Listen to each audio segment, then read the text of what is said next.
One captain's reaction to a warning that lasted only seconds would end in absolute chaos. 4 crew members, every single person aboard this aircraft, gone. A widow flying home for her husband's birthday. A family from New Jersey headed on a long-planned vacation. An off-duty airline captain going to see his grandmother. And one more life lost on the ground in a house that never saw it coming. This flight went down 5 miles from the runway on a quiet street outside Buffalo, New York. What followed became one of the most painful investigations this channel has ever covered. Not because it was a mystery, because almost none of it had to happen. February 12, 2009. Inside the cockpit, the mood is easy. 2 pilots talk about schedules, careers, hotel rooms. Snow drifts past the window. Ice builds quietly on the wings, like it has all flight. Nobody's concerned. 28 minutes before impact, the recorder catches something small. Mid-sentence, the captain yawns. Nobody in that cockpit knows what's coming. Right now, it's just another descent into Buffalo.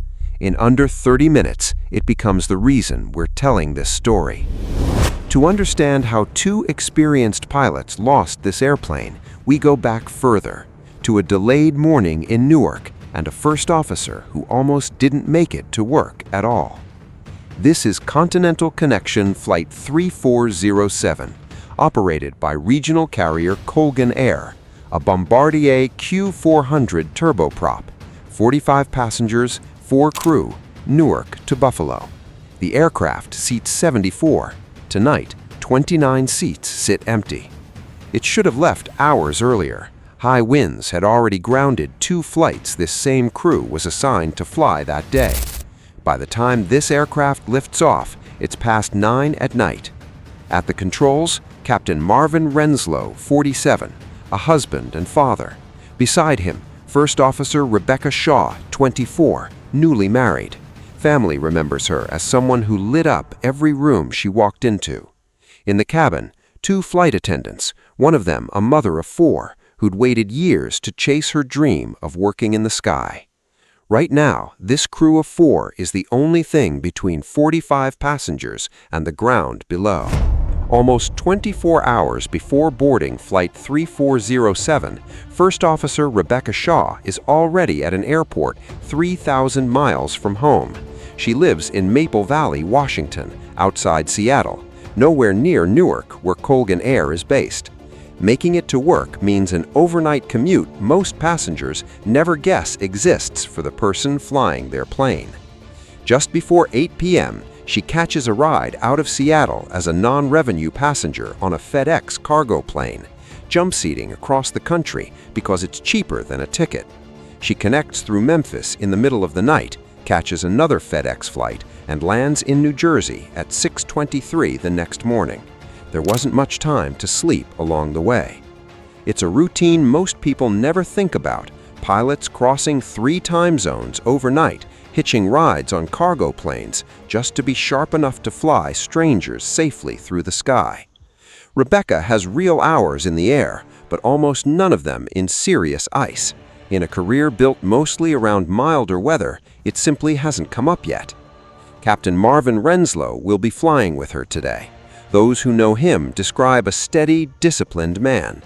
His pastor would later call him someone of deep faith, a husband and father from Lutz, Florida. But by the time these 2 strangers meet at the gate tonight, one of them has already been awake far longer than most people would consider safe for the job ahead of her. Still on the ground, Flight 3407 sits in a line of 20 planes waiting to take off. In the cockpit, small talk settles in. Schedules, layovers, the strange rhythm of a life spent between hotel rooms and home. At one point, Rebecca mentions she isn't feeling great. She considers calling in sick once they land, recovering overnight on the company's dime instead of pushing through tomorrow. Then she catches herself. "I'm pretty tough," she says. It's a small moment, the kind of thing anyone said about a rough day at work. Once airborne, the day's delays fall away. The plane climbs out of Newark into a clear, cold sky. For a while, everything looks exactly like it's supposed to. Outside, the temperature keeps dropping as the aircraft heads north toward Buffalo. Snow falls harder than it did in New Jersey. Nothing unusual for a February night in the Northeast. Regional pilots fly through weather like this constantly and land safely every time.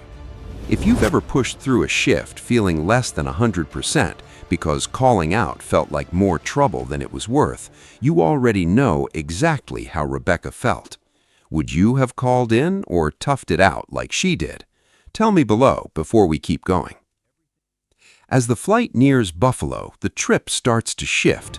Not dramatically, not yet, but enough that anyone paying close attention would notice. The aircraft descends into steadily worsening weather. Snow falls heavily now.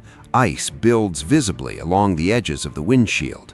One pilot says it plainly, almost as an aside, lots of ice.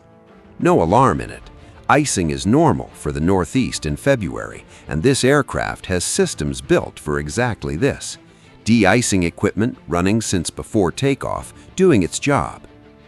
The autopilot still flies the plane, holding altitude, holding course, the way it has for most of the flight. From the outside, everything looks under control. Inside, the crew keeps talking, just the ordinary chatter of a routine descent. Air traffic control guides them lower toward the same approach these two pilots have each flown many times before in weather just like this. Landing gear comes down, flaps begin to extend. Nobody in this cockpit has said one word suggesting anything is wrong. Back in the cabin, most passengers notice none of it. Some doze, others are already thinking about home, warm houses, and ordinary routines just a few miles below. But somewhere in the instruments in front of the pilots, in numbers neither of them is watching closely enough right now, something has already started going quietly, dangerously wrong, and it's about to demand their full attention all at once with almost no warning at all.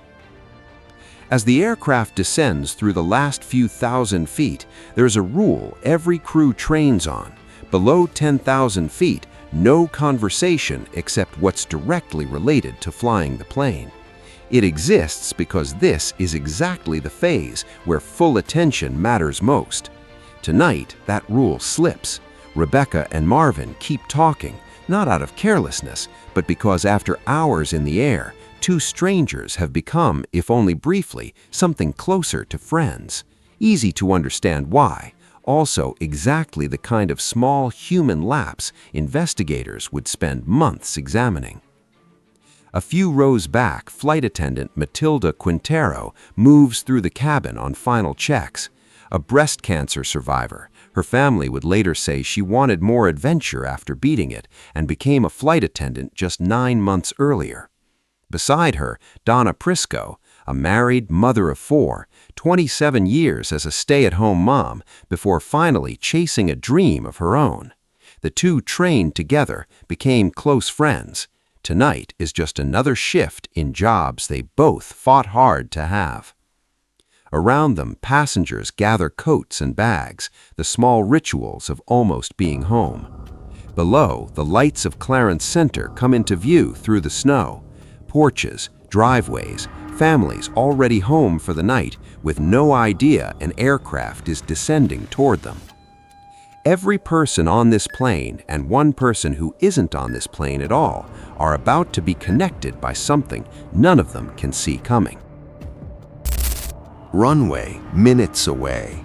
Air traffic control gives one more routine instruction: switch from approach control to the tower at Buffalo Niagara.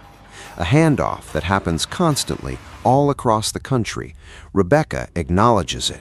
Her voice sounds completely normal, calm, competent, exactly how a first officer should sound this close to landing.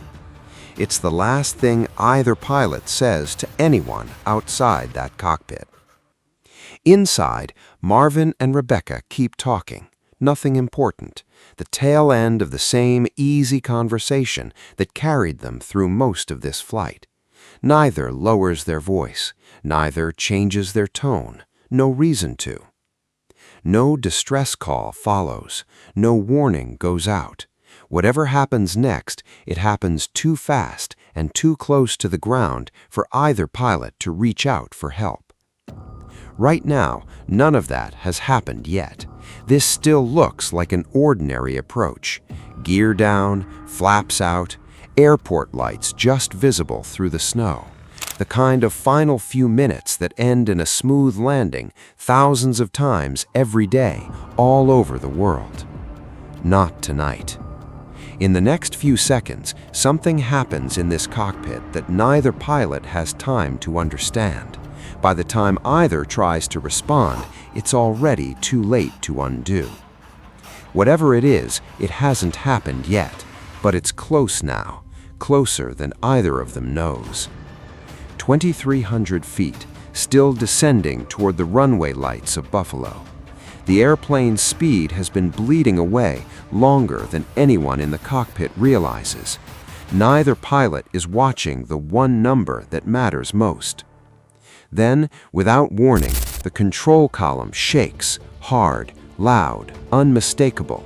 A signal built into every airliner for one reason: grab the pilot's attention before it's too late and tell them the wing is about to stop flying. Every pilot who sat in that seat has trained for this exact moment dozens of times in simulators built to feel just like this. The response is supposed to be automatic.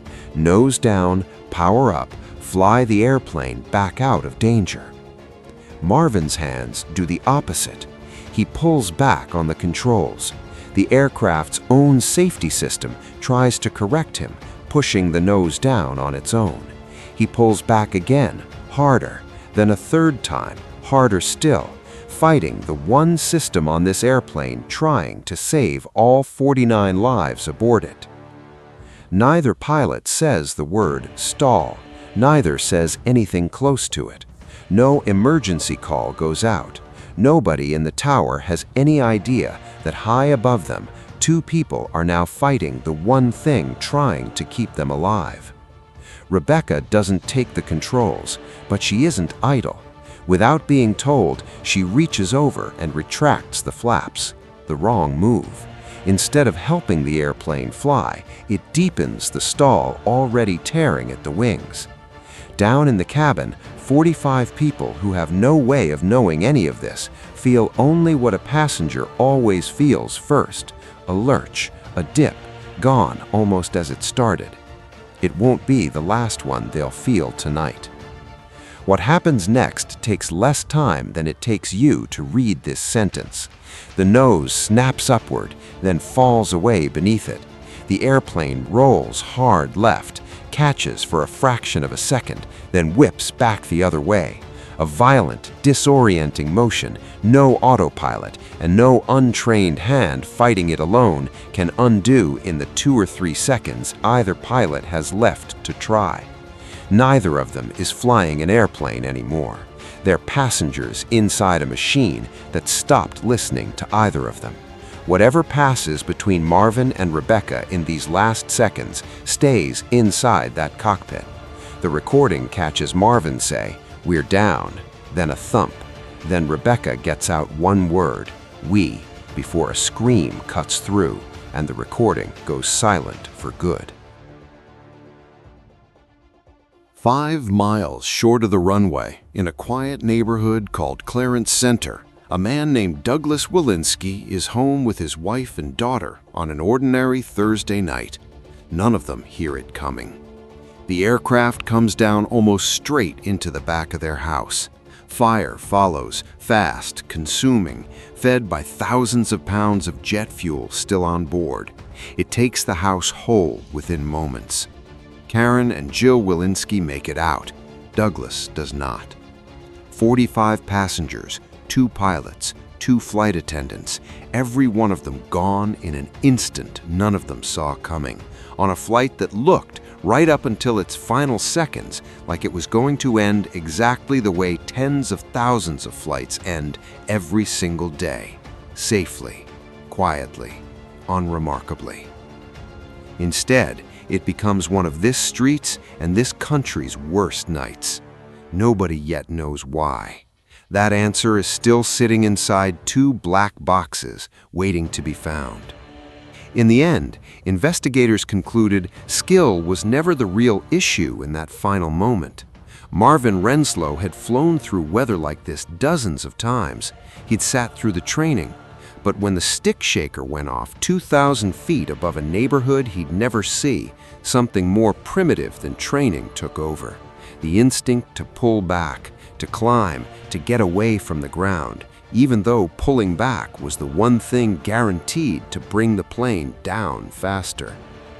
This wasn't a split-second reflex. There was time to catch the mistake and correct it. He never did.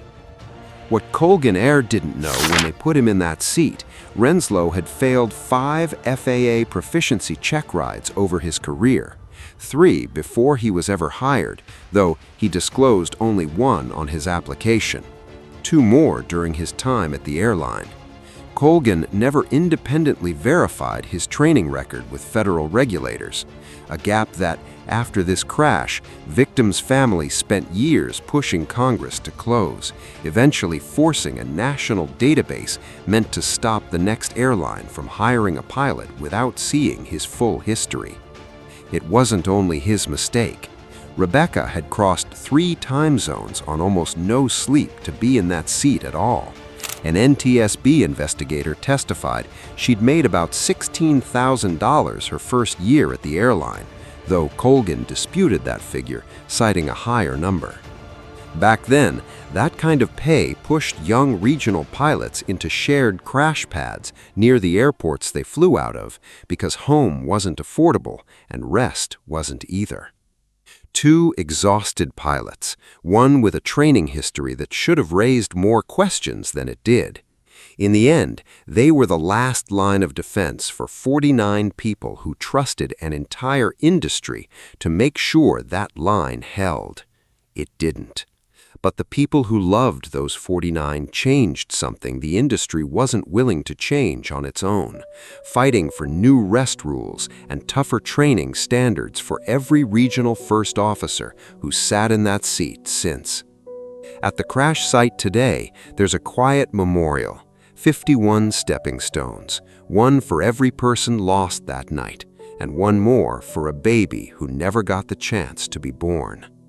If a warning that lasted only seconds could end this many lives, what do you think should have been fixed first? The training, the pay, or something else entirely? Tell me below. If stories like this one matter to you, subscribe. There's another waiting. And if you want to see how one wrong instinct brought down a very different plane, watch this next.